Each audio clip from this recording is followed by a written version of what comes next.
With Adam Pearce taking on Paul Heyman, Bayley dribbling a basketball and Cesaro finally getting mic time, it's time for this week's WWE Smackdown review.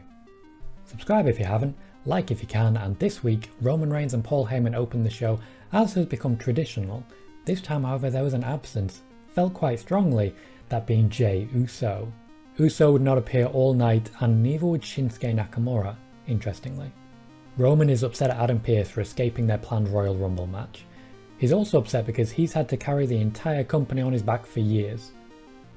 I want to be annoyed at him as a heel for feeling that way, but it's also kind of true. Adam Pearce comes out to argue instead of leaving it alone as you would expect he would after the trick he pulled last week, and somehow this results in a Paul Heyman vs Adam Pearce main event getting booked. That's not what I expected to be watching this week. It's definitely not going to happen. The WWE do need to start being careful with Roman Reigns though. They did pipe in audio saying "you suck" to Roman when he first appeared.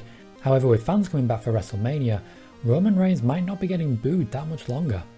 Sami Zayn comes out to chain himself at ringside. He's also saying quite a lot of provably true things. He'll be in the background for pretty much the entire night.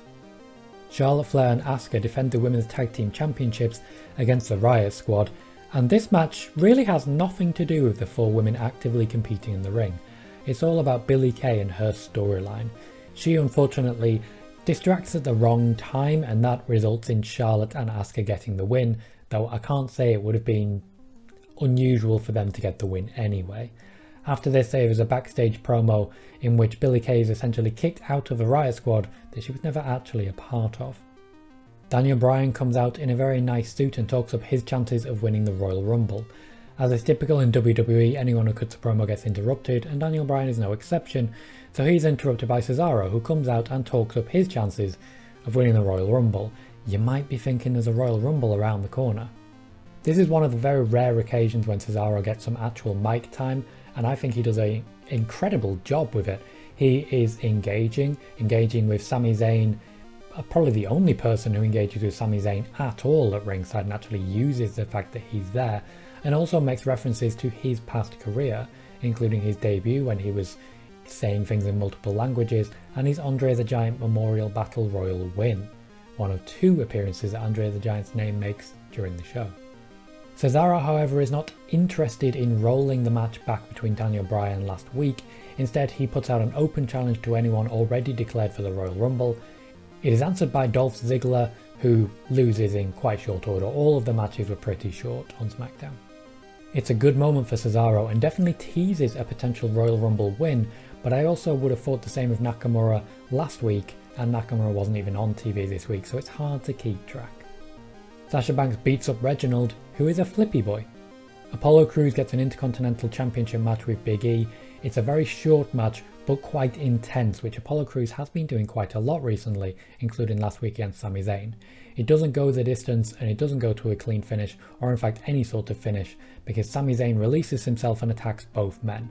It looks like we're building to a triple threat at the Royal Rumble, which, to be honest, will probably be very good TV. Sami Zayn has been very good in triple threats and four-mans in his career on the main roster so far.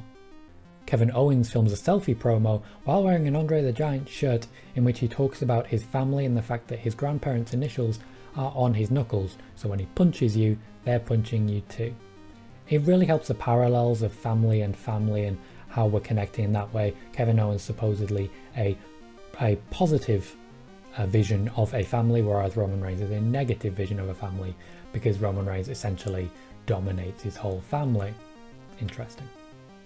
Kevin Owens also says that Roman Reigns has prevented him from entering the building, which once again I'm sure we can see what's coming here. Bayley forces Bianca Belair to run an obstacle course and gets absolutely battered in the times for her trouble. She even makes Belair run a much harder obstacle course, including Otis's only appearance this week when Belair picks him up and just walks around like normal. There is plenty of basketball for some reason. Baron Corbin beats up Dominic Mysterio. No real character development for any of the men involved here. Finally, Paul Heyman does the Austin strut down to the ring, tapes up his fists, and pretends to have injured his leg while climbing the stairs. As you may have correctly guessed, he tags in Roman Reigns, who comes down looking to beat up Adam Pearce. he does so successfully, though Adam Pearce does get one punch in, which is more than most get against Roman Reigns. This attack is interrupted by the return of Kevin Owens when they go into the Thunderdome. Owens beats up Roman around ringside and puts him through an announce table, really showing what Owens could do if Jey Uso was no longer in the picture. However, Jey Uso is definitely going to be in the picture. There are positives and negatives to SmackDown this week. While it was a solidly booked show, there is certain signs of strain starting to seep in as we lead into the Royal Rumble. There are a lot of feuds which have been going a very long time. Sasha Banks and Carmella are starting to struggle for something to do.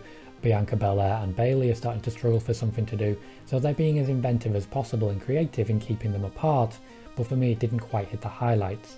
Meanwhile, Kevin Owens and Roman Reigns have essentially done the same thing every week for quite a while now. There is, however, some character development for a number of people who aren't necessarily in the main event. Billie Kay had a good moment, Cesaro and Nakamura have been elevated, the Street Profits have been used quite well. I didn't mention that, but they did speak with Sonya Deville backstage about why they haven't had a tag title rematch. So there is a number of ongoing storylines which aren't necessarily the top ones, but are certainly remaining interesting. The fact that we're seeing more of Chad Gable and Otis, even just in their training methods, shows that their tag team could become stronger and stronger over time, and we could see them re-encounter Dolph Ziggler and Bobby Roode on the way to the Street Profits getting their shot, for example. The matches were all quite short. This show had more of a sports entertainment feel than a wrestling one, and they had to fit in quite a few recaps of what happened with Roman Reigns and Kevin Owens and Adam Pearce in the weeks leading up. I felt maybe we could have had a Nakamura skit there, some sort of promo of something that he has done. Even just playing him up, I feel that would have maintained his momentum a little better than this. What I will say though is that SmackDown is building to the Royal Rumble much better than Raw. There are a number of competitors who are legitimate possibilities to win the Royal Rumble, not just Daniel Bryan anymore. Jey Uso could certainly be involved, as could Shinsuke Nakamura and Cesaro, and those are just the ones they built up on the men's side. Bianca Belair certainly could be in with a shot at the women's side as well, and of course with things being built up for Billie Kay, that would be quite funny. I've been Tom Colohue. Please remember to subscribe if you haven't, like if you can, and I will see you next time.